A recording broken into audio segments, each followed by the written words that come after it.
All right, YouTube, once again, it's Kennard Vernon Stewart here for the podcast. We're talking to Auburn football. Go ahead and like the video, comment, and subscribe to Vernon Speaks Sports Auburn. As always, it's great to be an Auburn Tiger, War Eagle. Now, depending on how you look at this thing, the offseason can be just as entertaining as the regular season. The offseason lasts the longest, and there's a lot more news going on. You talk about recruiting, you talk about spring football, and all the anticipation, the way too early top 25 polls. So it is what it is. Now, the college football rankings, they come up with their final top 25 after the national championship game, blah, blah, blah. Where is Auburn at? Well, Auburn is number 14 in the country.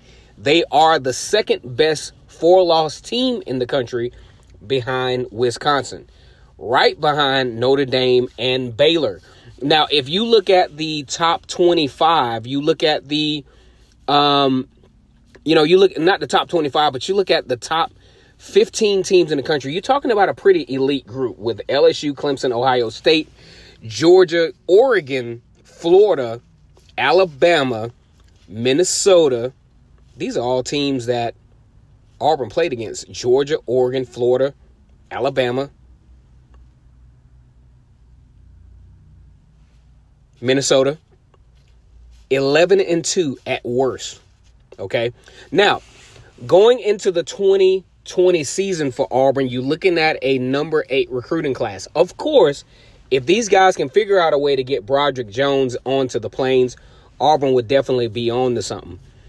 I think Auburn competed very well against all of the top teams that they played against. The only issue was offensive production. I think we got to be honest with ourselves, guys. Auburn didn't have what it took. Recruiting was behind as it relates to offense. The wide receivers too small. The wide receivers were injured. Offensive line, I just don't think. Somebody said in the comment section that the offensive line needed to be needed to be coached up.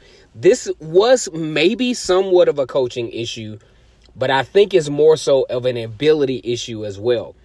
You're talking about a 3-star. You're talking about a guy that in Prince Tega Wanagu, who that wasn't, football is just really, he could translate over into a decent offensive lineman in the NFL, but the dude has not been playing football for very long, and his body type is not prototypical of an offensive lineman. He probably would have been better served to play on the defensive line, which was what he played in high school.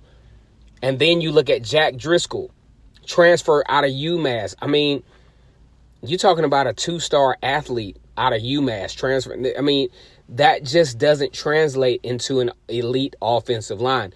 So I will respectfully tell anyone who's saying that the offensive line was due totally to coaching, no, that is not totally the case. These guys had an ability issue. No disrespect to any of the guys involved, but 2 years straight, 2 different quarterbacks, the offense relapsed, didn't have a 1,000-yard rusher. Now, a 1,000-yard rusher is not an end-all, be-all. The end-all, be-all is the lack of effectiveness of the offense, and I think it starts up front. However, we're not going to go on a tangent on the offensive line. We're going to go back to the fact that Auburn finishes at number 14.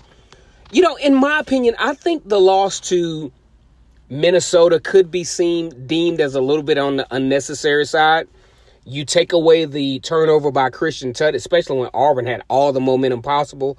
Then in the fourth quarter, the inexplicable use or lack thereof of the timeouts. I just don't get it, how you're only down by 7 points. Well, you go into the fourth quarter tied up.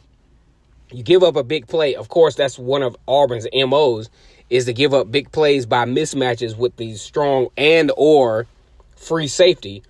But either way, you have 3 timeouts with, I really started paying attention to the timeouts around the 12-minute mark. You don't call none of them. You do not try to stop the clock.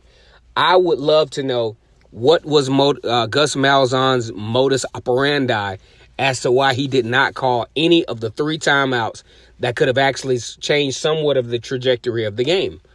I didn't understand that, but that is neither here nor there. So you look at Auburn at number 14.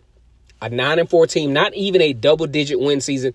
That says a lot about the capability of this particular team, especially based on the schedule.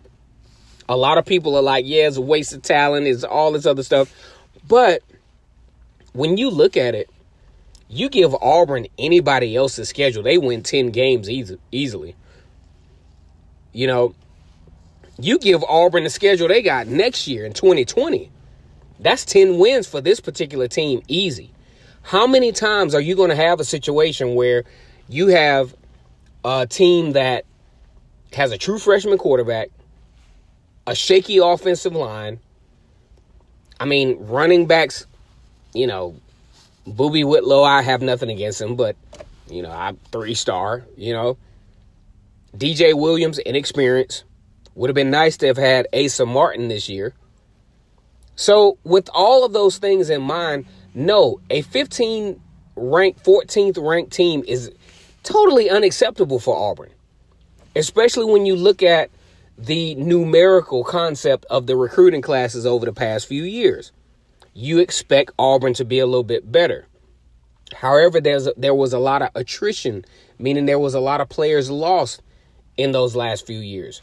My prediction is this. A recruiting class like the 2020 class, I think you start a situation to where you're really starting to get more solidarity as far as recruits go. You start to get a situation to where you can reload instead of rebuild. I think Auburn is on to something here. Most of the guys don't get it. Yeah, they're like, okay, if you take Gus Malzahn out of the equation, you probably have a better result.